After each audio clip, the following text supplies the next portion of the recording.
on to the other big story we're tracking for you today. Well, Jet Airways is expected to fly again by the end of the year. The Jet Airways revival plan has been submitted by a consortium of London-based car law capital and UAE-based businessman Murari Lal Jalan.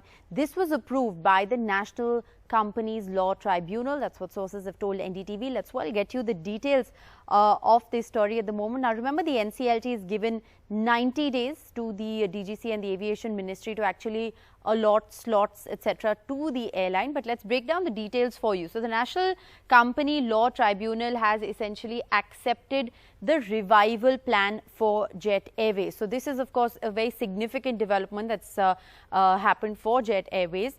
And like we were breaking down for you, it is Carlok Jalan Consortium's financial proposal that has essentially been accepted. Well, what more is going to happen as a part of this? Well, more talks are currently needed to determine the domestic and so whether or not the domestic and international routes which were historically allotted to the airline, whether that's going to be restored, is something that still remains unresolved. So more talks are needed to determine whether the domestic and international routes for the airline which were allotted are actually going to be restored. So that's a question that still needs to be answered.